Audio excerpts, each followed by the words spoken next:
Kata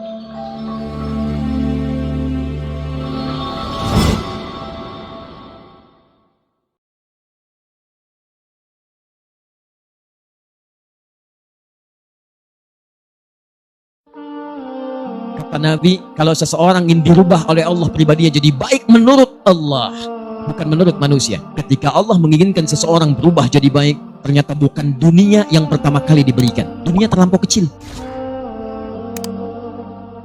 Quran surah kedua ayat 168, di paling kanan sebelah bawah di mushaf. Tayyib ya ayyuhan nasu kulu mimma fil ardi halalan tayyiba. Kalau tayyib itu menunjukkan baik secara fisik, sehat. Makanya kalau cari makan, cari yang menyehatkan, membuat fisik kita kuat. Jangan semua yang diinginkan mesti dimakan. Jangan semua yang diinginkan dikonsumsi. Cari yang menyehatkan, tayyib, fisiknya supaya kuat dan sehat. Tapi kadang-kadang ada orang yang fisiknya kuat, sehat, tapi pikirannya kurang baik, sifatnya kurang mulia, sikapnya kurang bagus. Kan ada yang namanya tayyib, tapi 2 kali puasa, 2 kali lebaran gak pulang-pulang dia. Ya. Padahal sehat. Ya. Nah, kalau ingin merubah sifatnya sehingga dari sifat ini muncul sikap yang baik, maka ada nama yang kedua disebut dengan khair namanya. Khair. Quran surah ketiga Ali Imran ayat 110.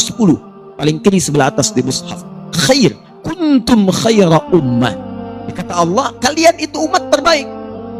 Anda bayangkan, Nabi Muhammad SAW diutus itu bukan di Persia yang sudah maju, bukan di Romawi yang sudah jadi imperium, luas, banyak kemajuannya, hebat pengetahuannya tinggi.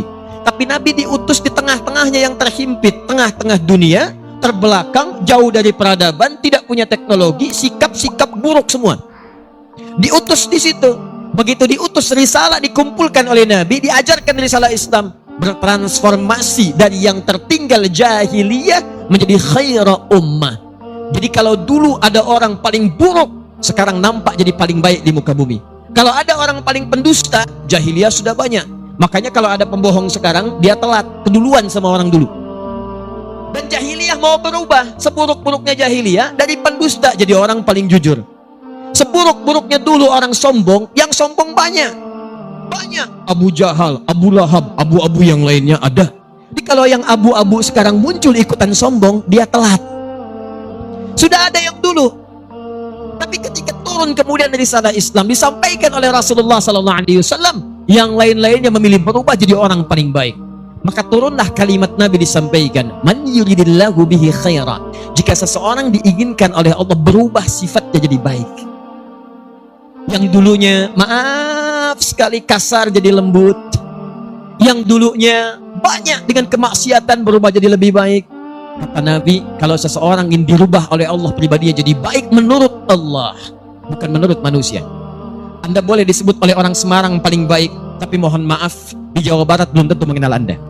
Se-Jawa menyebut Anda baik, di Papua belum tentu bermimpi melihat Anda. Se-Indonesia menyebut Anda baik, Malaysia belum tentu melihat Anda. Tapi kalau Allah mengatakan Anda adalah orang baik, maka semuka langit dan bumi akan mengatakan Anda yang terbaik. Dan tahukah Anda, ketika Allah menginginkan seseorang berubah jadi baik, ternyata bukan dunia yang pertama kali diberikan. Dunia terlampau kecil. Kata Nabi, yufaqihu fiddin. Maka orang itu akan diberikan dorongan dalam jiwanya, diringankan langkah kakinya, dilembutkan hatinya untuk mau datang ke majlis-majlis ilmu, mempelajari dan mendalami urusan agamanya. Maka saya berikan ucapan selamat kepada Anda sekalian di malam hari ini. Dari sekian banyak hamba Allah yang bertebaran di seluruh wilayah-wilayah dekat kita ini, ternyata Anda yang dipilih oleh Allah Subhanahu wa Ta'ala. Dilembutkan hatinya, diringankan langkahnya. Demi Allah saya katakan, saya tidak kenal siapa Anda, saya belum pernah melihat Anda sebelumnya. Kalau tidak Anda diringankan oleh Allah, demi Allah untuk apa Anda datang sini?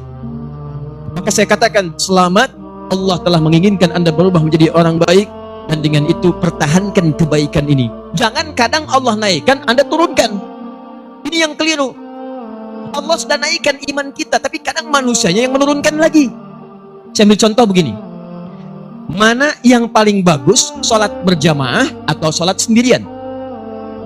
Berjamaah. Mana yang paling bagus, berjamaah di masjid atau di luar masjid?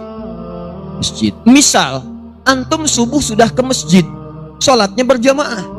Di masjid itu bukan yang biasa-biasa, baru datang ke masjid nih, baru nyampe masjid nih, baru tiba, itu kata Nabi di hadis Muslim disebutkan sudah mendapatkan 25 kebaikan. Baru nyampe 25. Jarak satu keduanya ma baina darajataini khamsumi'ati sanatin, 500 tahun. Dua ketiganya 500 tahun. Tiga keempat 500 tahun. Masuk kaki kanan baca doa, tambahkan lagi pahala. Diniatkan i'tikaf kata Imam An-Nawawi dalam kitabnya At-Tibyan, dapat lagi pahala. Duduk kemudian sebelumnya tahiyatul masjid, pahala lagi.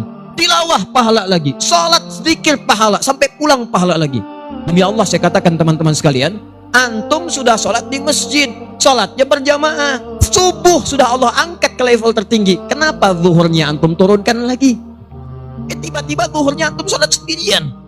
Sudah nggak ke masjid, tidak berjamaah, sholatnya sendirian. Dikala Allah sudah naikkan, kenapa antum turunkan? Nah, ini kadang-kadang hal yang terlihat ringan, tapi sesungguhnya besar dalam pandangan Allah Subhanahu wa Ta'ala. Jadi saya ingin memulai dengan mengucapkan selamat dulu. Mudah-mudahan ini adalah awal perbaikan dalam kehidupan kita, dan insya Allah sepulang dari sini kita insya Allah akan menjadi hamba yang terbaik dalam pandangan Allah Subhanahu wa Ta'ala. Ya, dan itu tidak cukup dengan amin. Ya, kita harus pelajari dulu, karena amin tidak dipraktekkan sampai kiamat kurang 2 hari, itu tidak akan pernah terjadi.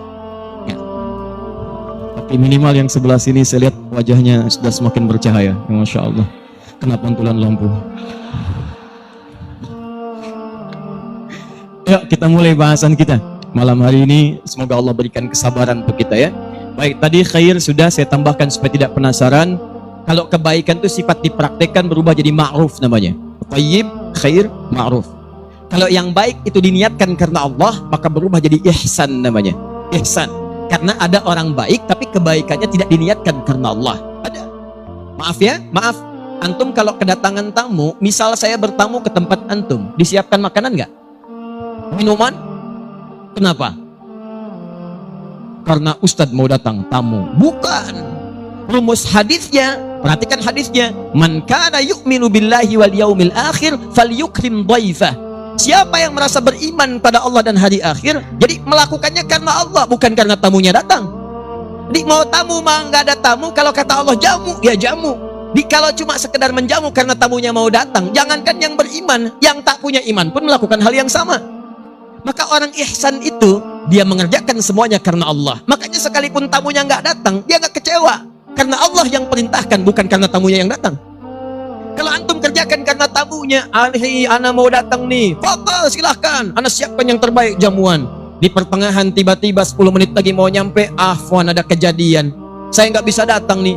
Ya kan udah saya siapkan, kenapa nggak dicobain dulu? Tapi kalau anda kerjakan karena Allah, akhi afwan saya nggak bisa datang, nggak apa-apa, hari ini Allah kirimkan makanan banyak buat saya. Kumpul. Nah kalau 4 ini bertemu, fisik sehat, pikiran bagus, sikap mulia, dikerjakan karena Allah, thayyib, khair, ma'ruf, ihsan berkumpul, maka berubah namanya menjadi solih. Solih. Ihsan ditemukan misal di Quran surah ke-46 ayat ke-15, solih ditemukan di Quran surah ke-7 ayat 189. Karena itulah kita selalu berharap jika lahir keturunan, bermohon kepada Allah supaya lahir anak yang solih. Berkumpul 4 kebaikan tadi. Hampir tidak pernah ditemukan ada seorang ibu berdoa atau ayah, ya Allah anugerahkan saya anak yang thayyib. Hampir tidak pernah ada. Saleh.